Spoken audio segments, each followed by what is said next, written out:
안녕하세요. 저는 이수연입니다. 올해 32이죠. 결혼한 지는 3년이 되었어요. 남편 민준 씨와 시어머니 김정숙 씨와 함께 살고 있습니다. 겉으로 보면 평범한 3대 가족이죠. 하지만 저희 집에서 벌어진 일들을 말씀드리면 믿으실까요? 처음에는 정말 괜찮았어요. 시어머니께서도 친절하셨고, 저도 새로운 가족이 생긴다는 기대감이 컸거든요. 신혼 초기에는 시어머니께서 제가 일찍 퇴근하면 맛있는 음식도 해주시고 회사 얘기도 관심 있게 들어주셨죠.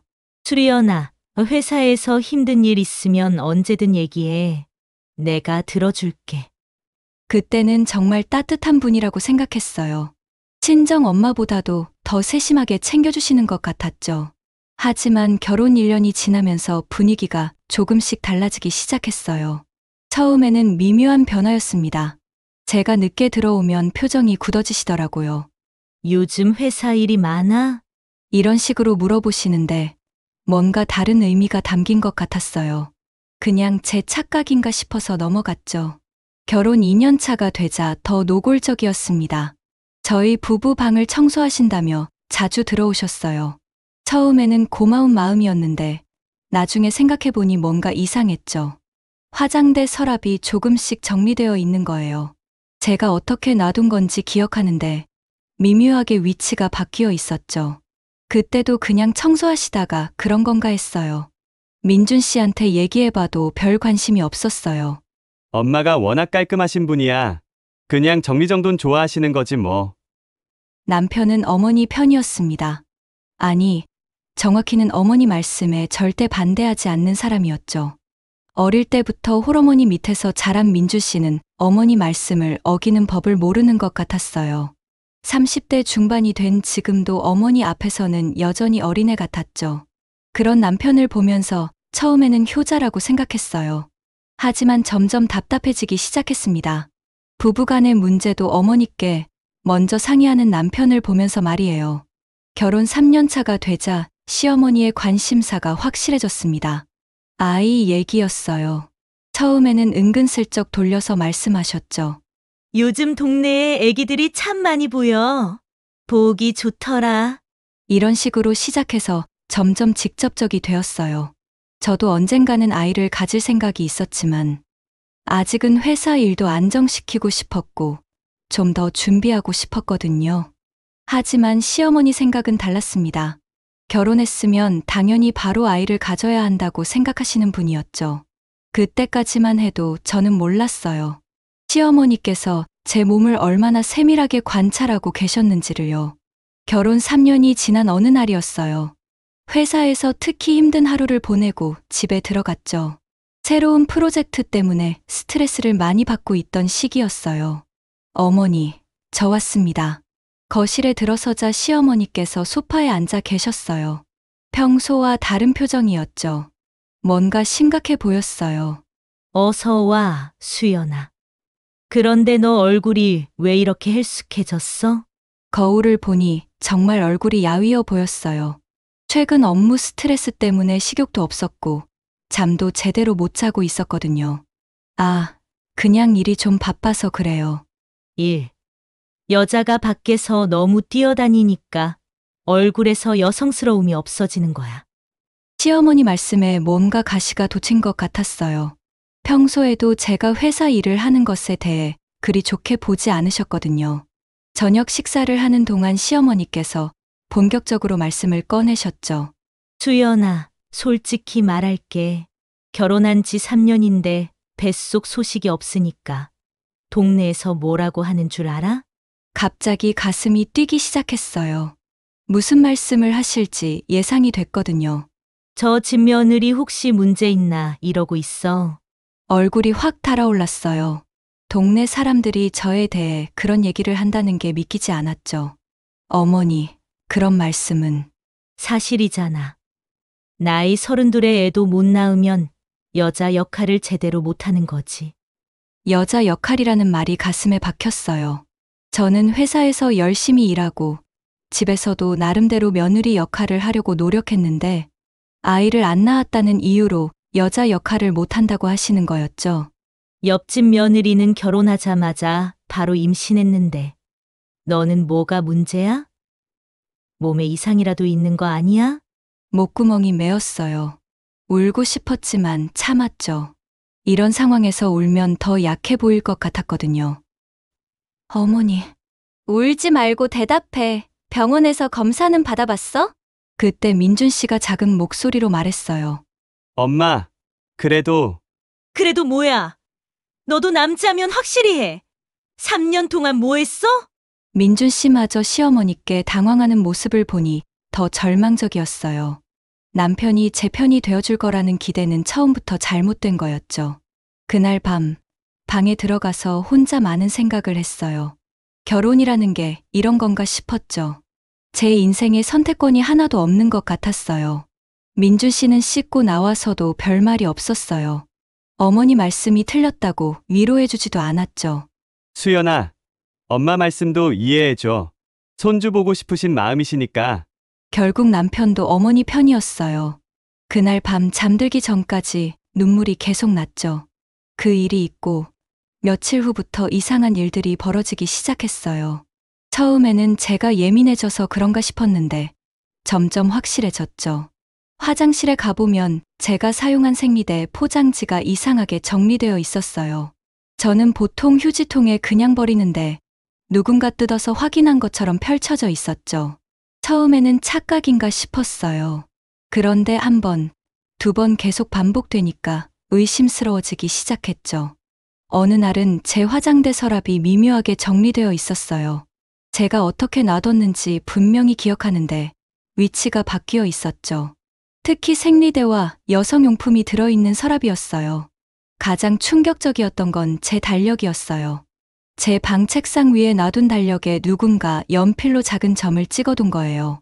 자세히 보니 제 생리 시작일과 끝나는 날에 표시가 되어 있었죠. 심장이 쿵쾅거렸어요. 누가 이런 짓을 했을까 생각해보니 답은 뻔했죠. 이 집에서 제 방에 들어올 수 있는 사람은 시어머니뿐이었으니까요. 하지만 확신을 가질 수가 없었어요.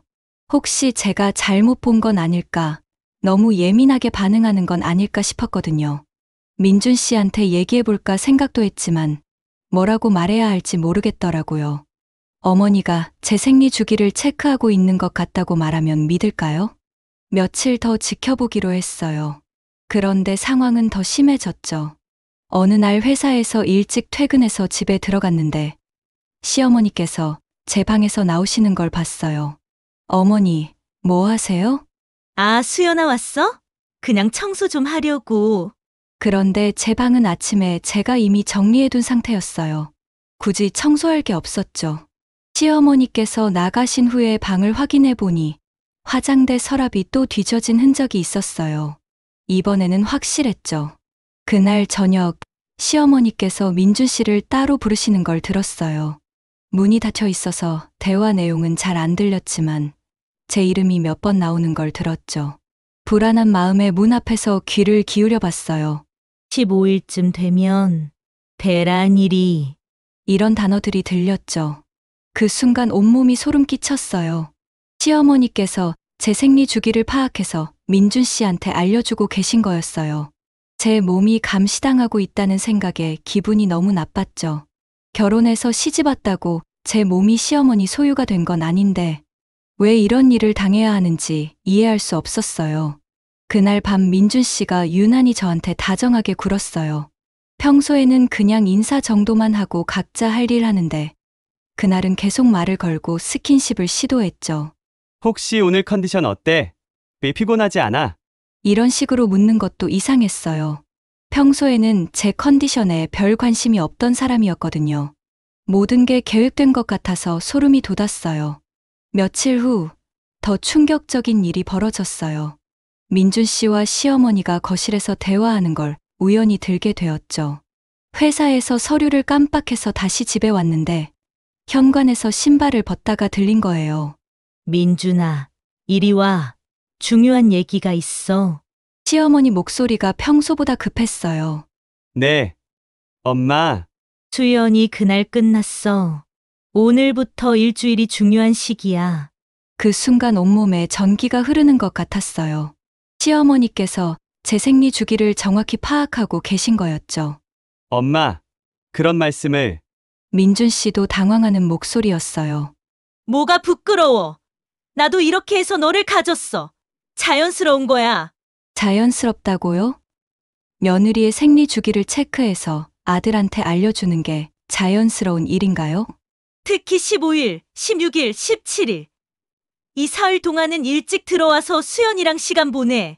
구체적인 날짜까지 정해주시는 걸 듣고 있으니 정말 기가 막혔어요. 제가 사람인지 물건인지 모르겠더라고요. 엄마, 너무. 너무 뭐야. 3년 동안 효과가 없었으니까. 이제는 제대로 해야지. 효과라는 표현이 특히 상처가 됐어요. 저는 임신을 위한 도구가 아닌데 효과가 없다니요. 옆집 아들은 신혼여행에서 바로 성공했는데. 너는 뭐가 문제야? 방법을 모르는 거야? 민준 씨가 충격받는 목소리로 대답했어요. 엄마! 뭐야? 사실을 말하는 거지. 안 되면 병원에서 상담이라도 받아와. 더 이상 듣고 있을 수가 없어서 조용히 나왔어요. 그리고 근처 카페에서 한참을 앉아 있었죠. 머릿속이 하얘졌어요. 제 사생활이 이렇게까지 간섭받아야 하는 건지, 결혼이라는 게 정말 이런 건지 모르겠더라고요. 카페에서 친구한테 전화를 걸어볼까 생각했지만 뭐라고 설명해야 할지 막막했어요. 시어머니가 제 생리 주기를 체크해서 남편한테 알려준다고 말하면 믿을까요? 2시간 정도 카페에 있다가 집으로 돌아갔어요. 평소처럼 인사드리고 저녁을 먹었지만 시어머니와 민준 씨를 보는 시선이 달라졌죠. 특히 민준 씨가 저한테 말을 거는 것도 다르게 들렸어요. 수연아, 오늘 일찍 끝나서 좋네. 응, 그러게. 오늘 저녁에 일찍 쉬어야겠다. 이런 말들이 모두 시어머니의 지시에 따른 것 같아서 기분이 정말 나빴어요. 그날 밤, 민준 씨가 평소보다 적극적으로 저한테 다가왔어요. 하지만 저는 시어머니와의 대화를 들으느라 전혀 그런 기분이 들지 않았죠. 오늘은 좀 피곤해. 이렇게 말하고 등을 돌렸어요. 민준 씨도 억지로 하지는 않았지만 뭔가 아쉬워하는 기색이 보였어요. 잠들기 전까지 계속 생각했어요. 이런 상황이 앞으로도 계속될까봐 무서웠죠. 제 몸과 제 선택에 대한 권리가 전혀 없는 것 같았어요. 다음 날부터 시어머니께서 유난히 제 얼굴을 자세히 보시더라고요. 수연아, 컨디션이 좋아 보이는데? 이런 식으로 말씀하시는 것도 이제는 다른 의미로 들렸어요. 제가 임신에 적합한 상태인지 확인하시는 것 같았거든요. 정말 견딜 수 없는 상황이 되어가고 있었어요. 그 후 며칠간은 시어머니의 간섭이 더욱 심해졌어요. 아침에 출근 준비를 하고 있으면 꼭 이런 말씀을 하셨죠. 수연아, 오늘 회사 일찍 끝나지? 처음에는 그냥 관심 표현인 줄 알았어요. 하지만 이제는 다른 의도가 있다는 걸 알죠. 네, 일찍 끝날 것 같아요. 그럼 좋네. 민준이도 오늘 일찍 들어온다니까 저녁에 둘이 좋은 시간 보내. 좋은 시간이라니요. 대체 무슨 의미인지 뻔히 알면서도 모른 척해야 하는 제 처지가 한심했어요. 더 충격적인 건 시어머니께서 민준 씨한테 문자를 보내시는 걸 봤을 때였어요. 제가 화장실에서 나오다가 우연히 본 거였는데 민준 씨 폰으로 메시지가 와 있더라고요. 오늘이 중요한 날이야. 꼭 집에 일찍 들어와. 수연이 컨디션도 좋아 보이고. 제 컨디션까지 체크해서 보고하시는 걸 보니 정말 기가 막혔어요. 제가 실험 대상인 것 같았죠. 민준 씨도 그 문자를 받고 당황하는 표정이었어요. 회사에서 동료한테 하소연하는 걸 들었죠. 형, 우리 엄마가 너무 간섭이 심해서. 그래도 손주 보고 싶으신 마음이시겠지. 그게 아니라 정말 너무 구체적이어서. 민준 씨도 괴로워하고 있다는 걸 알았지만 그렇다고 해서 상황이 나아지지는 않았어요. 오히려 어머니 말씀을 거스르지 못하는 민준 씨를 보면서 더 답답했죠. 어느 날은 시어머니께서 아예 노골적으로 말씀하셨어요. 수연아, 너 요즘 얼굴에 기운 없어 보인다? 혹시 스트레스 받는 일 있어? 아니요, 괜찮습니다. 스트레스 받으면 안 돼. 몸에 좋지 않아. 몸에 좋지 않다는 말에 진짜 의미를 모를 리가 없었죠. 임신에 방해가 된다는 뜻이었으니까요. 그때부터 시어머니께서는 제 식단까지 관리하기 시작하셨어요. 엽산이 많이 들어간 음식, 철분이 풍부한 음식들을 계속 해주셨죠. 이거 임신 준비하는 여자들한테 좋다더라. 임신 준비라는 말을 대놓고 하시니까 정말 부끄러웠어요. 제가 원해서 준비하는 게 아니라 강요받고 있다는 기분이었거든요. 가장 심했던 건 어느 날 저녁이었어요. 민준 씨가 회사 회식 때문에 늦는다고 연락이 왔을 때였죠. 시어머니께서 화를 내시더라고요. 이런 중요한 시기에 회식이 뭐가 중요해? 민준 씨한테 전화까지 하셨어요. 민준아, 당장 집에 들어와. 회식은 다음에 해. 결국 민준 씨는 회식을 중간에 빠지고 집에 들어왔어요. 동료들한테 뭐라고 설명했을지 생각하니까 민준 씨도 불쌍했지만 동시에 화도 났죠. 왜 이런 일이 벌어져야 하는지 이해할 수 없었어요. 그날 밤 민준 씨가 말했어요. 수연아, 엄마가 너무 심하시는 것 같긴 한데, 처음으로 민준 씨가 어머니를 비판하는 말을 했어요. 잠깐 희망이 생겼죠. 그치, 이건 너무 심한 것 같아. 그래도 엄마 마음도 이해해줘. 손주 보고 싶으신 거잖아. 결국 또 어머니 편이었어요. 이해해달라는 말만 반복하는 남편을 보면서 절망감이 들었죠. 며칠 후에는 더 가관이었어요. 시어머니께서 제가 복용하던 비타민을 엽산으로 바꿔놓으신 거예요. 어머니, 제 비타민이 바뀌었는데요? 아, 그거? 엽산으로 바꿨어? 그게 지금 내게 더 필요해. 제 동의도 구하지 않고 임의로 바꾸신 거였죠. 제 몸에 대한 결정권이 하나도 없다는 걸 실감했어요. 그렇게 몇 주가 지난 어느 날 결정적인 증거를 발견했어요. 화장실에서 제가 사용한 생리대 포장지를 보는데 명백히 누군가 뜯어서 확인한 흔적이 있었어요.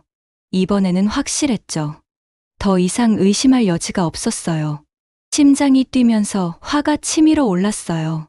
아무리 시어머니라지만 이건 선을 넘은 거였죠. 어머님이 내 쓰레기까지 뒤지고 계셨구나. 더 충격적인 건 그 다음이었어요. 화가 난 상태로 집 안을 돌아다니다가 시어머니 방 문이 열려 있는 걸 봤죠. 평소에는 항상 닫혀 있는데 그날은 열려 있었어요. 혹시나 해서 들여다봤는데 책상 위에 달력이 놓여 있더라고요. 제가 쓰는 달력과 똑같은 달력이었어요. 가까이 가서 보니 정말 기가 막혔어요. 제 생리 주기가 빨간 펜으로 정확히 표시되어 있었죠. 시작일, 끝나는 날, 배란 예정일까지 모두 체크되어 있었어요. 어머니, 이게 뭐예요? 대체 뭐 하시는 거예요? 뒤에서 시어머니 목소리가 들렸어요. 어머, 수연아? 거기서 뭐해? 돌아보니 시어머니께서 서 계셨어요. 당황하는 기색도 없이 오히려 당당하셨죠. 이게 뭐냐고요? 제 생리 주기를 왜 이렇게 체크하세요?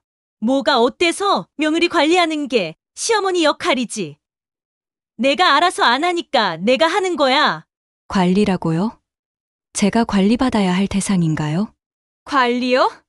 이건 감시예요. 감시. 이런 건방진 년반나. 시어머니한테 감시라고? 시어머니 목소리가 높아졌어요. 하지만 저도 이번에는 물러설 수 없었죠. 건방지긴요. 이건 제 사생활이에요. 아무리 시어머니라도 이런 건 하시면 안 되는 거예요. 사생활? 시집 왔으면 무슨 사생활이야. 가족이 됐으면 투명해야지. 투명하다고요? 제가 투명인간인가요? 야, 3년 동안 뭐 했어? 놀기만 했지. 이 나이에 애도 못 낳으면 여자가 뭐하러 사냐? 여자가 뭐하러 사냐는 말에 정말 화가 났어요. 제가 아이를 낳기 위해서만 존재하는 건 아닌데 말이에요. 어머니 너무하세요. 눈물이 나왔지만 계속 말했어요. 너무해. 손주 얼굴 보고 싶어 하는 게 너무해? 내 같은 빈깡통 때문에 우리 집안이 끊어져? 빈깡통이라니요. 시어머니 입에서 그런 말이 나올 줄은 몰랐어요. 그때 민준 씨가 집에 들어왔어요. 저희가 소리 지르는 걸 듣고 급하게 올라온 것 같았죠. 무슨 일이에요? 저는 울면서 달력을 보여줬어요. 오빠, 이것 좀 봐. 어머니가 제 생리 주기를 체크해서 달력에 적어두신 거야. 민준 씨 얼굴이 당황스러워졌어요. 엄마! 이건 뭐가 문제야? 손주 보려면 이 정도는 해야지. 시어머니는 전혀 잘못했다고 생각하지 않으시는 것 같았어요. 그날은 결국 큰 싸움이 났어요. 저는 울면서 방으로 들어갔고 시어머니께서는 계속 큰 소리로 뭐라고 하셨지만 더 이상 듣고 싶지 않았어요. 그 일이 있고 며칠 동안 집 안 분위기는 최악이었어요. 시어머니와 저는 서로 말도 안 했죠. 민주 씨만 중간에서 곤란해했어요. 하지만 상황은 더 악화되었어요. 시어머니께서 더 노골적으로 나오기 시작하신 거예요. 어느 날 저녁 식탁에서 폭발했어요. 어머니, 이건 정상이 아니에요. 병원에 가보셔야 할 것 같은데요. 더 이상 참을 수 없었거든요. 뭐라고? 이 건방진 년이. 시어머니한테 병신 취급해? 시어머니도 완전히 화가 나신 것 같았어요. 사실이잖아요. 정상인이 이런 짓을 해요? 야, 이 못된 년아. 내가 정상이면 왜 3년 동안 배가 안 나와? 고장난 거 아니야? 고장났다는 말에 정말 상처받았어요. 제가 기계인가요? 내 같은 말라깽이가 애를 낳을 수나 있을까? 몸매도 엉망이고. 제 외모까지 비하하시니까 정말 견딜 수가 없었어요. 어떻게 이런 말씀을? 울면서 말했지만 시어머니는 멈추지 않으셨어요.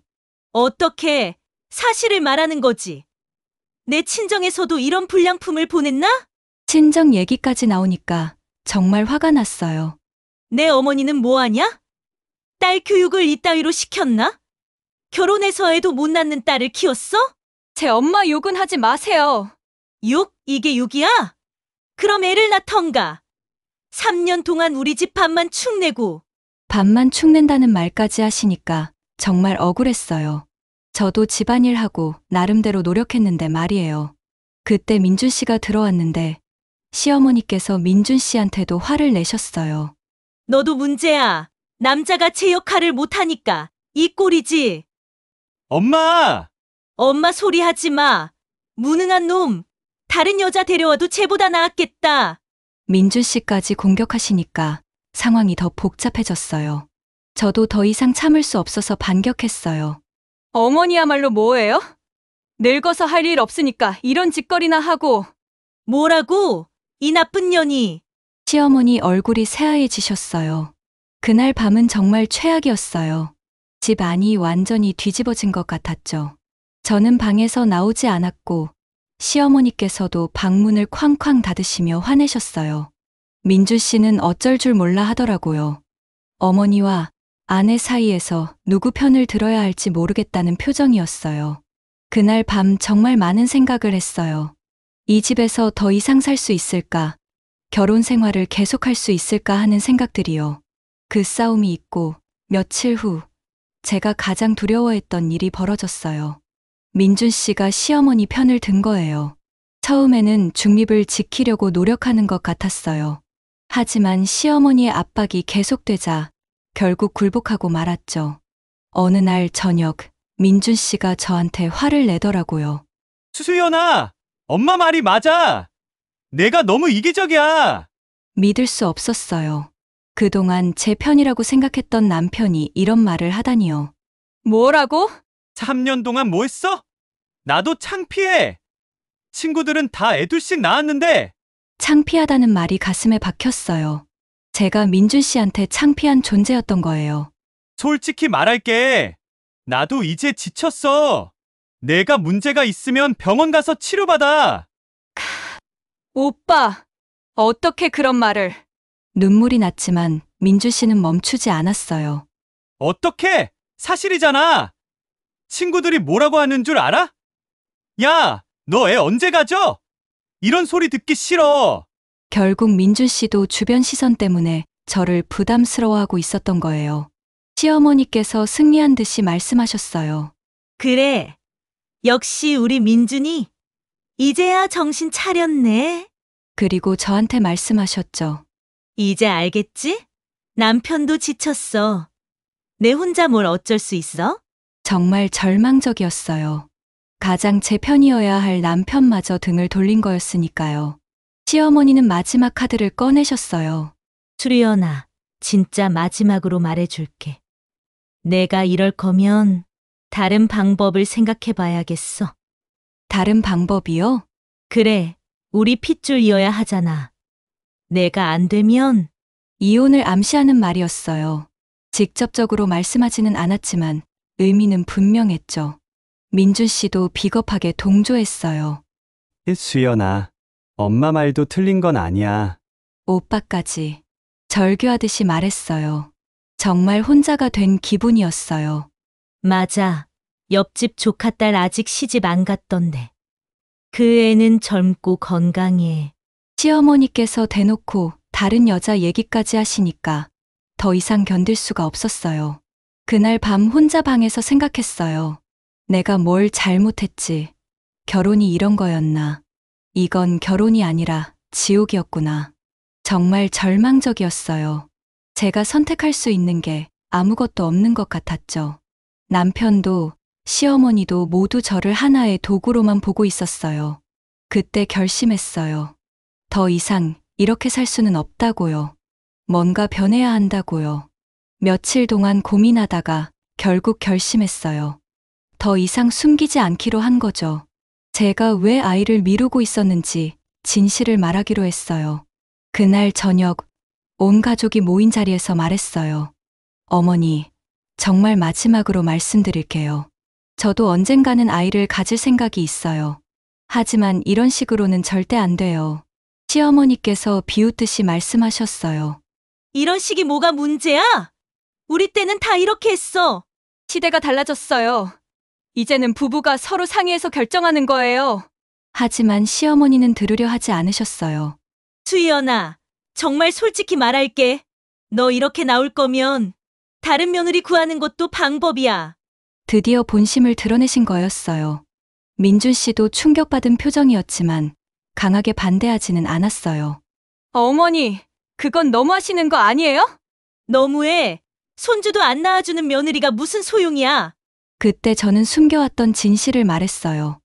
어머니, 사실 제가 왜 아이를 미루고 있는지 아세요? 뭔 소리야?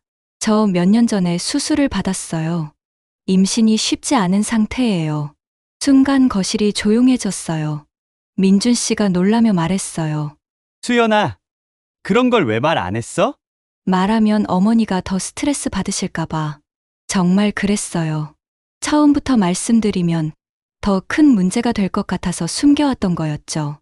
시어머니께서 당황하시며 말씀하셨어요.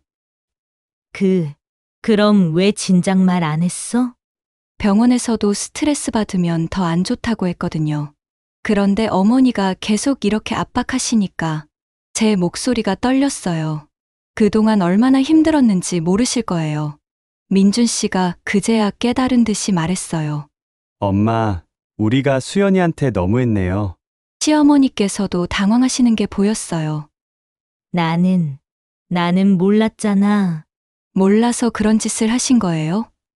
몰랐다고 해서 괜찮은 건 아니에요. 제가 단호하게 말했어요. 어머니, 저도 어머니 마음은 이해해요. 하지만 이런 식으로는 아무것도 해결되지 않아요. 시어머니께서 눈물을 글썽이시며 말씀하셨어요. 수연아, 미안해. 할머니가 되고 싶은 마음이 너무 급했나 보다. 처음으로 시어머니께서 사과하시는 걸 들었어요. 그래도 이런 식으로 하시면 안 돼요. 저한테도 선택할 권리가 있어요. 그날 밤 오랜만에 평화로운 대화를 나눴어요. 서로의 마음을 이해하려고 노력했죠.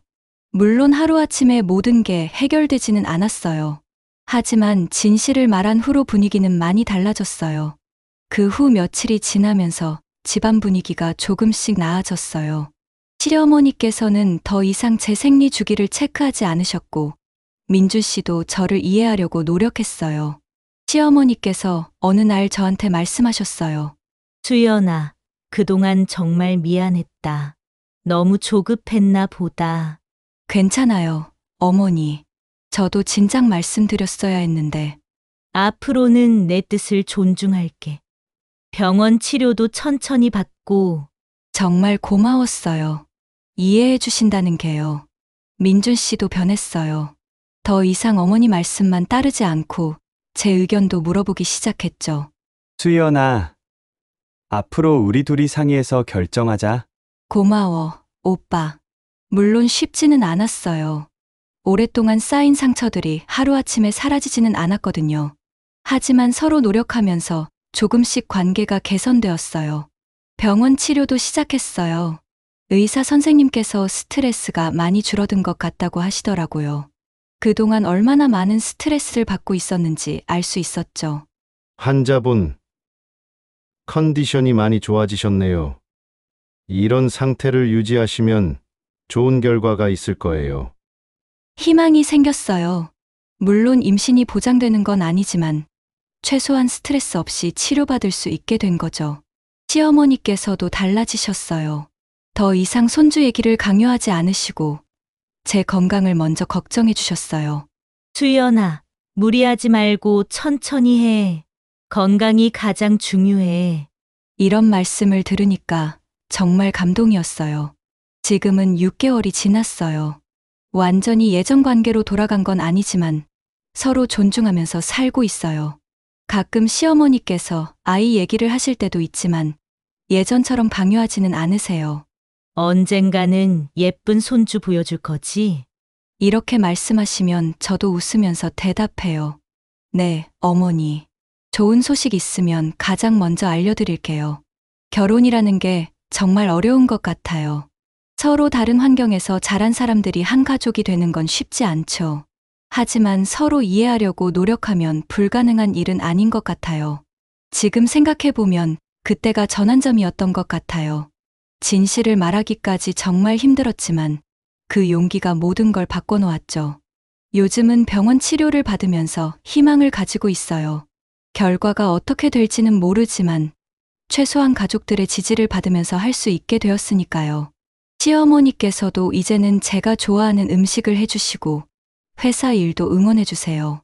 예전에는 상상도 못했던 일이죠. 수연아, 회사에서 승진 얘기 나왔다며? 축하해.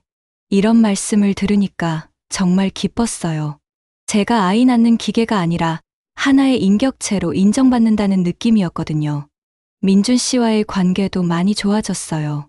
이제는 뭔가 결정할 때 저한테 먼저 물어보고 어머니와 제 의견이 다를 때는 중재 역할을 해주려고 노력해요.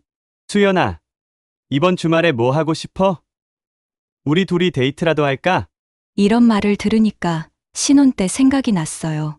그때는 정말 행복했었는데 언제부터 이렇게 복잡해졌었나 싶더라고요. 가장 중요한 건 제가 제 인생의 주인이 된 기분이라는 거예요. 물론 가족의 의견도 중요하지만 제 몸과 제 선택에 대한 권리는 제게 있다는 걸 인정받게 된 거죠. 마지막으로 이 이야기를 듣고 계신 분들께 말씀드리고 싶어요. 가족이라는 이름으로 서로를 지나치게 간섭하고 있지는 않으신가요? 특히 며느리와 시어머니, 그리고 그 사이에 있는 남편들 말이에요. 진정한 사랑은 강요하는 게 아니라 기다려주는 거라고 생각해요. 저희 가족처럼 갈등을 겪고 계신 분들이 있다면 용기를 내서 솔직한 대화를 해보세요. 처음에는 어렵겠지만 서로를 이해하려고 노력하면 분명 해결될 거예요. 그리고 무엇보다 자신의 권리를 포기하지 마세요. 결혼했다고 해서 자신의 선택권을 모두 포기해야 하는 건 아니니까요. 지금도 가끔 힘들 때가 있지만 그래도 희망을 잃지 않고 있어요. 언젠가는 좋은 소식도 전해드릴 수 있을 거예요. 시어머니께서 어제 이런 말씀을 하셨거든요. 수연아, 내가 행복한 게 가장 중요해. 그래야 우리도 행복하지. 이런 말씀을 들으니까 정말 감사했어요. 늦었지만 서로를 이해하게 되어서요. 제 이야기가 비슷한 상황에 있는 분들께 조금이라도 도움이 되었으면 좋겠어요. 포기하지 마시고 용기를 내세요. 분명 길이 있을 거예요. 이렇게 저희 3년간의 시집살이 이야기를 들려드렸어요. 정말 힘들었지만 지금은 많이 나아졌답니다. 혹시 비슷한 경험을 하고 계신 분들이 있다면 댓글로 이야기를 나눠보아요. 서로 힘이 될 수 있을 거예요. 그리고 무엇보다 중요한 건 자신을 소중히 여기는 거예요. 누구도 여러분의 선택권을 빼앗을 권리는 없으니까요. 오늘 이야기가 좋으셨다면 구독과 댓글, 알림 설정 잊지 마시고 소중한 댓글 하나가 큰 힘이 됩니다. 시청해 주셔서 진심으로 감사드립니다.